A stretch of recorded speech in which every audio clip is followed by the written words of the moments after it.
درود پاک کب کب کہاں کہاں اور کیسے کیسے کام آتا ہے۔ ایک بہت ہی خوبصورت واقعہ، بڑا ایمان افروز واقعہ ہے جو میں آپ کے سامنے پیش کرتا ہوں۔ ایک دوست نے اپنے ایک دوسرے دوست کو قرض دیا، اور جب اس نے قرض دیا تو وہ قرض ایک بڑی اماؤنٹ تھی، 3000 دینار۔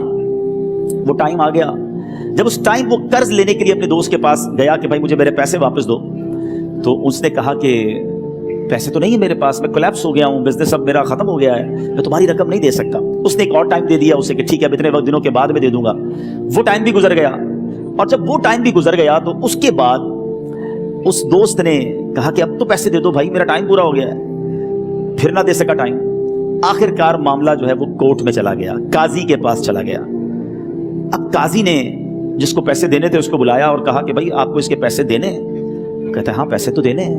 تو کہا پھر دیتے کیوں نہیں ہو؟ کہا پیسے ہیں ہی نہیں، کاروبار ہی ختم ہو گیا ہے، قرضہ تو لیا تھا، اب میرے پاس بچا ہی کچھ نہیں ہے۔ تو کہا اچھا اب یہ بتاؤ کہ کب دو گے، کیسے دو گے؟ اس نے کہا بس میرے پاس پیسے ہی نہیں ہے۔ تو کہا اب تمہارے پاس 30 دن کا ٹائم ہے، 30 ڈیز میں یا تو اس کے پیسے لوٹا دو یا 30 دن کے بعد تمہیں قید کر دیا جائے گا۔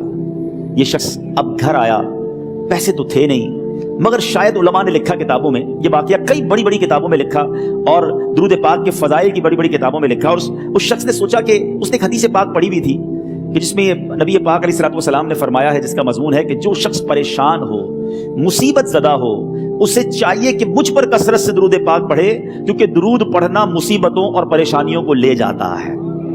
اب اس عاشق رسول نے سوچا اور تو کچھ ہے نہیں، اب میں درود پاک پڑھنا شروع کرتا ہوں۔ صبح سے لے کر شام تک وہ درود پاک پڑھنے لگ گیا۔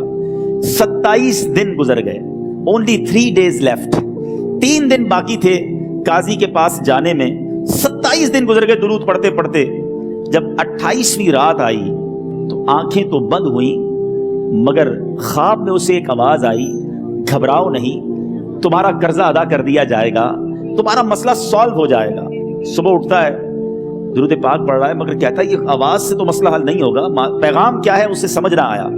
28واں دن گزر گیا، 29ویں رات آ گئی، مگر اب آنکھیں بند ہوئیں اور قسمت جاگ اٹھی۔ نبی پاک صاحب لولاک صلی اللہ تعالیٰ علیہ وسلم خواب میں تشریف لائے، اور پیارے آقا صلی اللہ تعالیٰ علیہ وسلم نے فرمایا گھبراؤ نہیں، علی بن عیسیٰ وزیر کے پاس جاؤ، وہ تمہارا قرضہ ادا کر دے گا۔ اب یہ عاشق رسول صبح اٹھا تو ویری فریش، حشاش بشاش کہ اب تو کام ہو گیا، نبی پاک نے خواب میں آ کر بشارت دی ہے۔ مگر پھر ذہن میں سوال آیا کہ علی بن عیسیٰ کے پاس جاؤں گا تو ثبوت کیا ہے، پروف کیا ہوگا؟ میں جا کر اس کو کہوں گا کہ میرا قرضہ دے دو تو ایسے تو قرضہ نہیں دے دینا، اور میں نے اس کو کہا کہ مجھے نبی پاک نے خواب میں کہا ہے، اور اس نے اگر مجھ سے کوئی نشانی مانگی تو میں نشانی کیا دوں گا؟ آخری دن تھا، 29واں دن تھا، وہ بھی درود پڑھتے پڑھتے گزر گیا۔ 30th نائٹ آ گئی، صبح وہ دن ہے جب عدالت میں جانا ہے۔ اب اس رات پھر نبی پاک علیہ الصلوۃ والسلام خواب میں تشریف لائے، اور آقا علیہ الصلوۃ والسلام نے فرمایا کہ علی بن عیسیٰ وزیر کے پاس جاؤ، وہ تمہارا قرض ادا کر دے گا۔ کہ حضور چلا تو جاؤں گا، لیکن اگر وزیر نے مجھ سے کوئی نشانی طلب کی تو میں کیا جواب دوں گا؟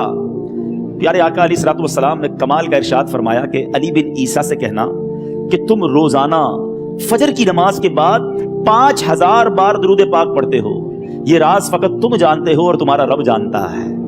اب یہ جب صبح اٹھا تو ایک نشانی بھی مل چکی تھی۔ عدالت میں جانے سے پہلے وزیر کے دربار میں پہنچ گیا، اسے یہ ڈر تھا کہ آج پیسے نہ لوٹائے تو سزا ہو سکتی ہے۔ جب وزیر کے دربار میں پہنچا تو وزیر اپنے مشیروں کے ساتھ بیٹھا تھا۔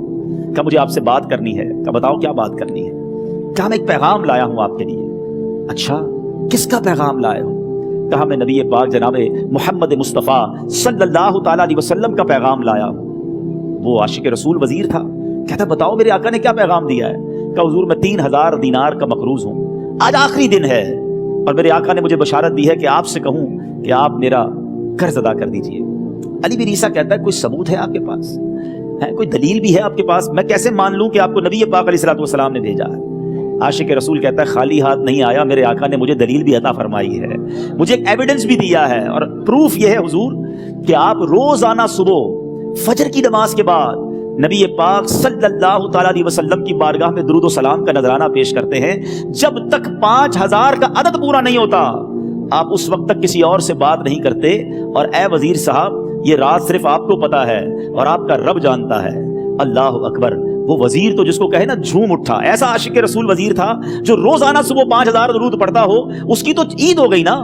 وہ کہتا ہے مرحبا یا رسول اللہ، میرے آقا نے میرے درود قبول کر لیے، اس سے بڑھ کر میرے لیے سعادت کیا ہوگی۔ اب یہ وزیر اپنے سیٹ سے اٹھتا ہے، اپنے کمرے میں جاتا ہے، تھوڑی دیر بعد واپس آ کر اس عاشق رسول کے ہاتھ میں 3000 دینار رکھ کر کہتا ہے حضور پہلے 3000 دینار تو نبی پاک کا حکم کی میں ادب سے بجا لاتا ہوں، میرے آقا نے جو حکم فرمایا یہ 3000 دینار آپ کو پیش کرتا ہوں، حضور ایک اور 3000 دینار لیجئے۔ میرے گھر آپ آئے، اتنی اچھی خبر سنائی، آپ نے قدم رنجا فرمایا، یہ 3000 اس کا نذرانہ ہے، اور ایسا کیجئے 3000 اور لیجئے، اس سے اپنے بچوں کے لیے کچھ چھوٹا موٹا کام شروع کیجئے اور ایک وعدہ کر کے جائیے، آج کے بعد زندگی میں آپ کو جب بھی کوئی کام پڑے میں آپ کا بھائی ہوں، مجھے یہ خدمت کا موقع دیجئے گا۔ اللہ اکبر، وہ مقروض جو ایک رات پہلے 3000 دینار کا مقروض تھا، ہو سکتا ہے اس کے بیک آف مائنڈ یہ بھی چل رہا ہو کہ اب شاید کل میں نے جیل میں جا کر عدالت میں جا کر گرفتاری دے کر جیل میں جانا ہے، مگر اب 9000 دینار ہاتھ میں ہے۔ عاشق رسول جھومتا ہوا نبی پاک کی یاد میں گھومتا ہوا اب عدالت میں پہنچا۔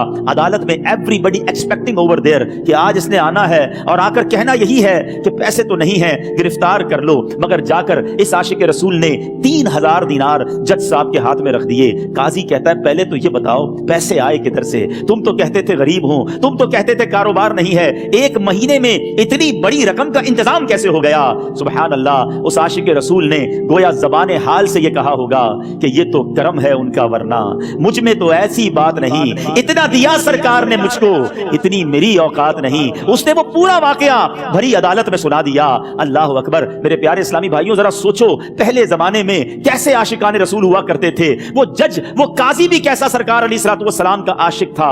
اپنی سیٹ سے اٹھتا ہے، بھرے دربار میں، بھری عدالت میں، وہ اپنے چیمبر میں، اپنے کمرے میں جاتا ہے، اور تھوڑی دیر بعد واپس آ کر اس کے ہاتھ میں بھی 3000 دینار ہیں، اور وہ 3000 دینار جو ہے وہ اس عاشق رسول کے ہاتھ میں رکھتا ہے کہ سارا ثواب علی بن عیسیٰ کیسے لے جائے، میں بھی تو نبی پاک کا غلام ہوں، میں تمہارا قرضہ میں ادا کرتا ہوں۔